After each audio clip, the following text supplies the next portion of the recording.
Chapter 9. Law of Forgiveness. Forgive, and you shall be forgiven. Luke 6:37. There are crucial things in life that call for great human qualities.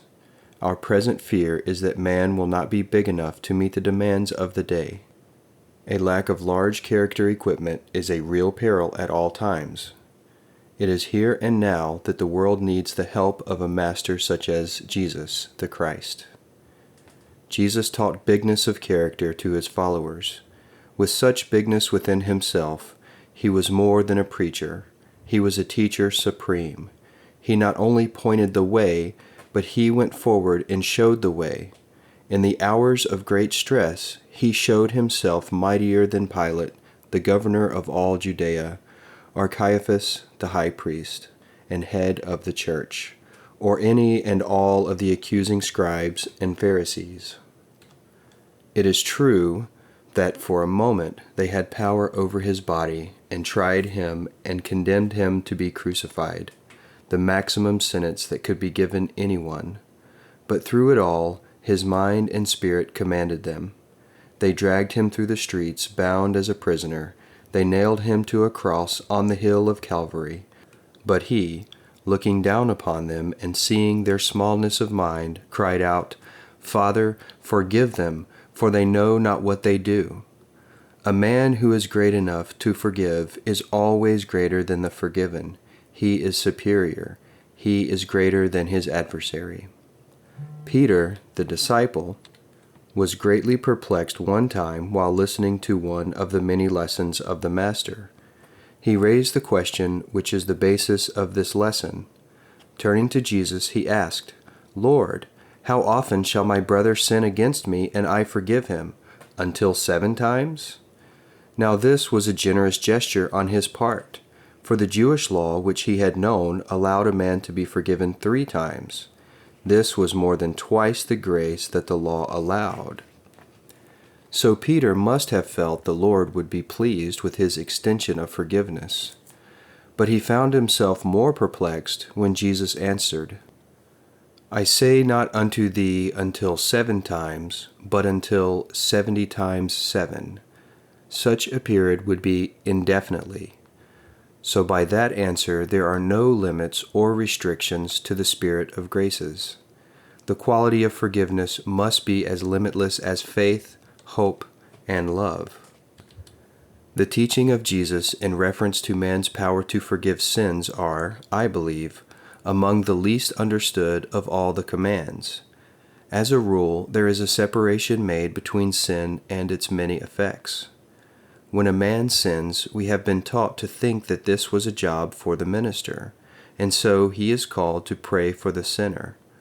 When a man becomes sick and distressed in mind and body from the effects of the sins he committed, we call for a doctor. The doctor in turn endeavors to treat or repair the body and arrest the suffering. This, at best, we know is but a temporary measure, for no real healing or permanent cure can be effected until the doctor and the minister work together. Jesus was the master physician in that he dealt with sin and sickness jointly. When they brought a man to him who had been sick with palsy, Jesus spoke of forgiving the man's sins in order to heal him. The people who had gathered around and heard him speak questioned his actions. They said, "Who is this that speaks blasphemies? Who can forgive sins but God alone?" They did not understand how he could consider sin as a cause of palsy. But there are some no further advanced today who will still want to believe that such a disease is caused by a physical or an organic disorder, rather than to accept the possibility of it being a mental or spiritual laxity. Jesus plainly taught that if you forgive sin, the effect of such an act of forgiveness would become absorbed with natural and healthy ideas, much the same as the blackest of night is absorbed with the dawn of light. The blackness disappears and the light of day shines upon all alike. When healthy and natural ideas fill the mind, the body takes on a like condition. Thus, our progressive men and women who are turning to a broader field of study and effecting healings through mental and spiritual processes, are not giving us anything new. They are merely catching up with the facts of all the saints, sages, avatars, and masters, as well as the brightest scientists of our day. Jesus taught that the originating place of every act was in the mind. He said in brief that where there is lust in the heart, there is a sin, though the act may never be committed.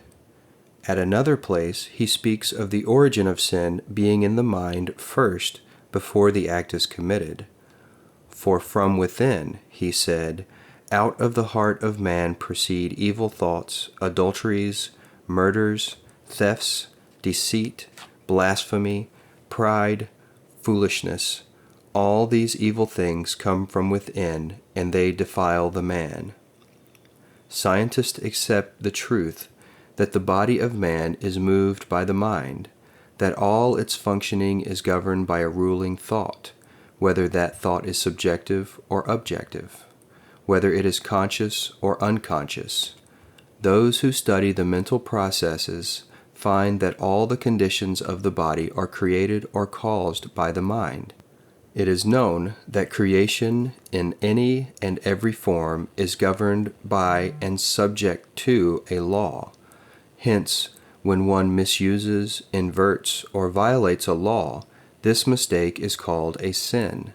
A sin is a mistake, a misunderstanding, and a misjudgment. A mistake is falling short of, or disobeying the law, whether that law be mechanical or spiritual. Correction is the only method of adjustment or of appeasing the law.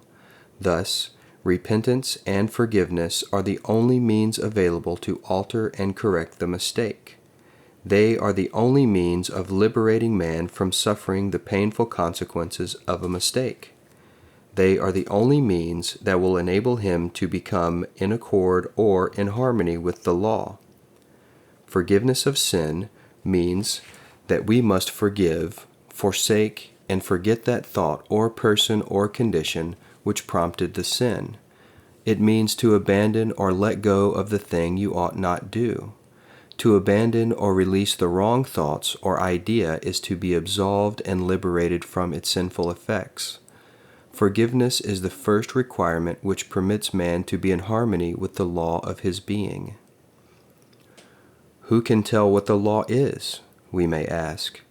Anyone who studies man as both a mental and physical being can know the law. If he were to try to learn the law by studying the physical actions or the results of the sin alone, it would lead to nowhere. He would be running around in circles, and that would be useless and futile.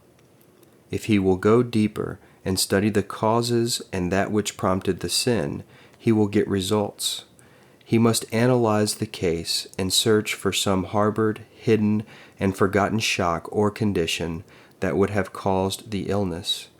Then, unless this harbored thought is uprooted from the unconscious mind or memory, this condition will continue to appear again and again, in spite of all the surface remedies that may be applied to arrest the pain. Like weeds in your garden, if you go about and cut them off each time they appear before your eyes, they may be cut off for a time, but, because they were not pulled out root and all, they will sprout again. Weeds must be pulled out completely to be destroyed and permanently removed. A noted physician, talking before a group of other medical men on this very subject of thought being the source of disease, was recorded as having said in his concluding remarks, "Abnormal tumors and cancers are due to a long period of suppressed grief and anxiety. Another way of saying that such diseases are due to a lot of sinful thoughts getting bottled up and suppressed within our minds. If this state is so destroying, it might be wise for us to probe into our own selves and note the effect our emotions have upon the physical organism. Then let us seek by every means at our command to overcome, abandon, and forsake every emotional tug that has a debilitating and disturbing effect." Another leading psychiatrist has said, Most of the cases of mental disorder of a functional type are due to a sense of guilt. There are some harbored and congested thoughts that need forgiveness. Usually a sick mind fears to release them or to forgive them. This is natural, for if they were able to release and forgive the fearful thoughts, they would no longer be sick-minded. Professor Gates of the Psychological Laboratory of Washington, D.C., in an experiment testing the emotions and the reactions of the body, found some interesting results. He found some 40 bad emotions, and many more that were good. Of all the bad emotions, he said the reaction of guilt was the worst. This deduction was gained by a chemical analysis of the perspiration taken from the body. A small quantity of perspiration was taken from each emotional reaction and tested. The bad emotion showed a strong acid test. Now, if you put some acid on your flesh, you will know what will happen. The acid will burn, and if allowed to continue to burn, it will prove painful and destroy the very tissue of your flesh. It is just such a chemical reaction that is affecting the tissue and organism of the body when these destroying thoughts are allowed to harbor within and generate a poison which weakens and eventually destroys the body. A wise physician one day had a caller who, as he put it, had gone the round of the doctors and sanitariums, but with it all was as yet not healed. In fact, he was growing worse, and in addition to the original malady, he had an increasing condition of melancholia, and with suicidal tendency. The physician, knowing that he had gone the rounds and had medical care, decided to approach the case from a mental angle. He questioned and studied each answer with care. After a minute, he gained the confidence of his patient and learned the real secret cause of his long illness. Many years before, this man and his brother were business partners, and the man had appropriated and lost some money that rightfully belonged to his brother. It was used in such a way that his brother could not have found this out even if he had investigated. They later severed business connections and he retired from the work. But, as he put it, he could never forgive himself for taking the money. He wanted to return it, but could not do so without the brother learning the truth. He said it was not the fear of legal punishment that tormented him so much, but the possible loss of his brother's affection. They had always been inseparable and devoted. It was for this reason that he feared to confess his guilt and make amends in whatever way he could. The physician explained that the thing to do was to relieve this hidden pressure. The only way to do it was to call on his brother and make a clean breast of the whole affair. The patient, not equal to the suggestion, went home to think it over. 3 days later he called the physician, stating that he had spent 3 dreadful days and sleepless nights battling with himself, and had decided to visit his brother. He was in such a mental state that he knew his brother's treatment, once he learned he was a thief, could be no worse than the misery he was suffering.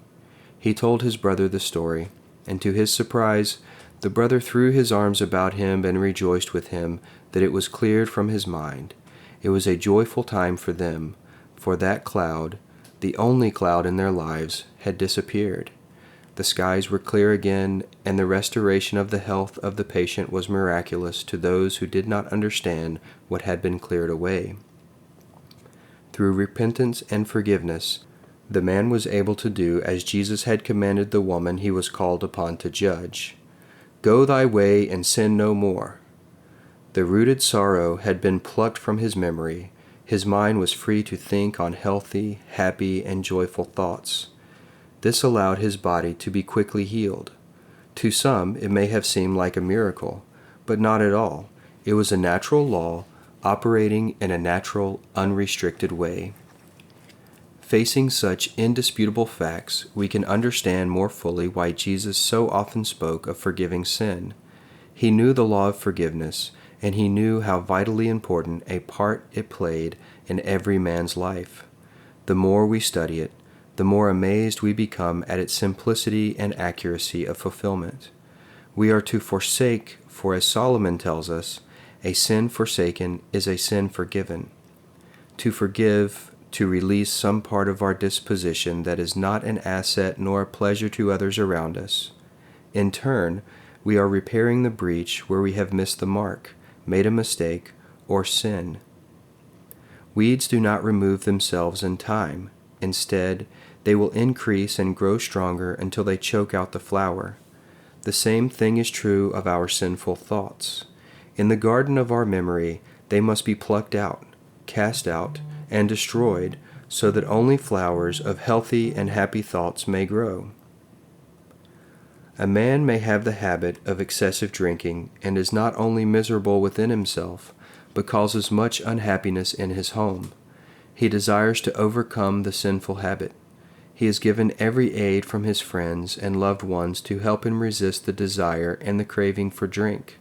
Time after time he rises above the temptation and then he fails. Repeatedly his family forgives him and encourages him to battle on. Finally he reaches the place when he no longer has the craving. Then he is able to forsake the desire for drink and overcome its sinful effects. Then he has forsaken not the drink alone, but the desire for the drink. When man forsakes the idea that prompts the desire and brings about the physical action, then and not until then does the law forgive and lift him from its debilitating effect. A sin forsaken is a sin forgiven, when the thought or idea that prompted the sin is corrected. James explains the truth clearly in saying, "Every man is tempted when he is drawn away of his own lust, and enticed. Then, when lust has conceived, it brings forth sin, or error." Simply put, it means that every man, when he conceives an idea that is wrong, destructive, or evil, and dwells upon it, eventually causes it to become a fact. When he wishes to overcome a sinful condition, he does not waste time wrestling with the fact, but corrects, forsakes, forgives the idea that started it. This is the weed in the garden that must be pulled out, top, stalk, root, and all to be completely discarded. At another time, we find that Jesus repeated the law and with some explanation. In his prayer he states, "Forgive us our debts as we forgive our debtors."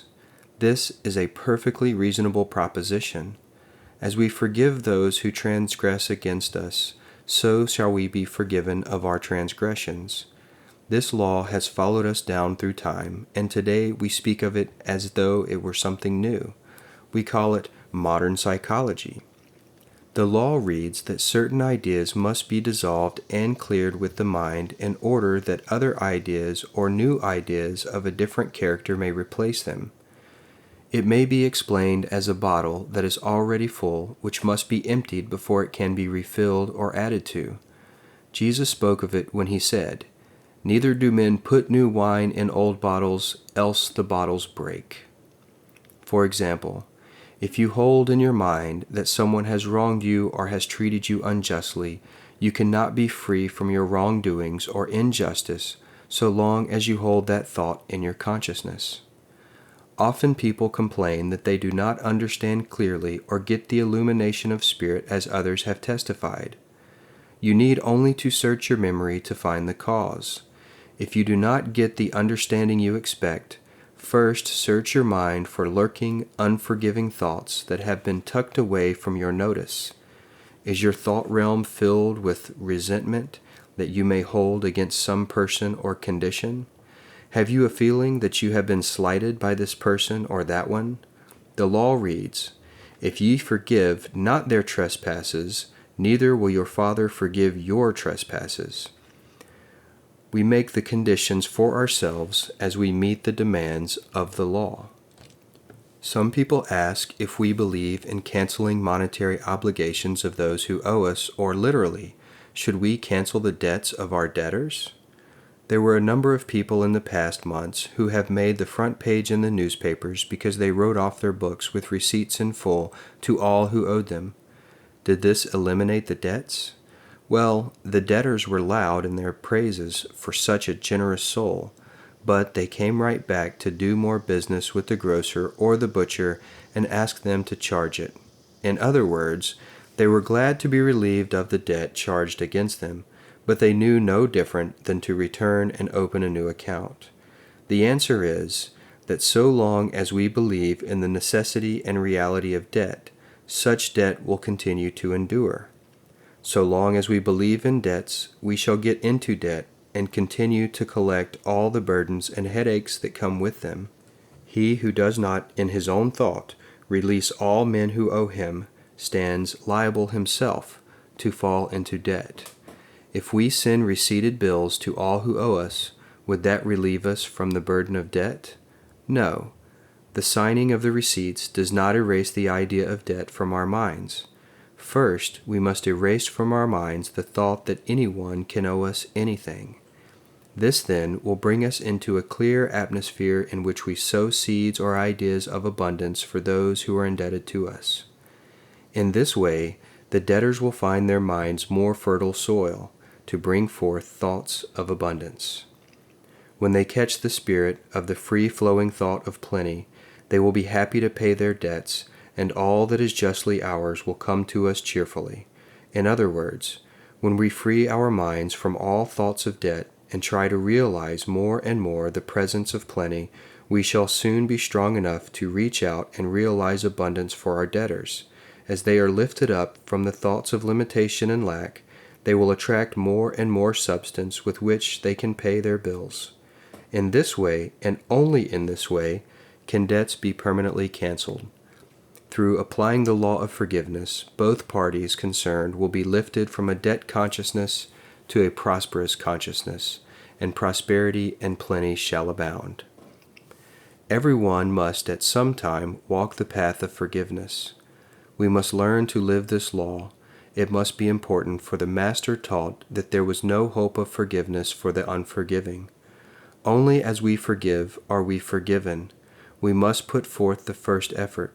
Our willingness must open the way for our forgiveness. We dare not ask more of the law than we are able to extend to ourselves or to our brothers. Unless we prove this law by living it, we cannot hope to gain the bigness of character that life requires. As we ponder over this whole thought, we may wonder if the Master was looking forward to the essential part forgiveness must play in the order of the world events today.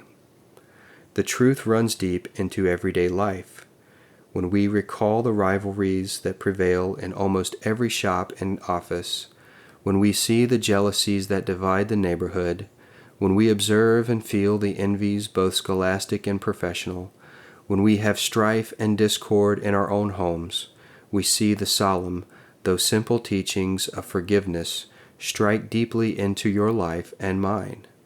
If we cannot forgive, we may know we have a small soul untouched by the teachings of the Master. These are our daily tests, for it is in the school of forgiveness that the lessons of life are learned. Forgive. That slight misdeed of yesterday, why should it mar today? The thing he said, the thing you did, have long since passed away. For yesterday was but a trial, today you will succeed, and from mistakes of yesterday will come some noble deed. Forgive yourself of thoughtlessness, do not condemn the past, for it is gone with its mistakes, their memory cannot last. Forget the failures and misdeeds, from such experience rise. Why should you let your head be bowed? Lift up your heart and eyes.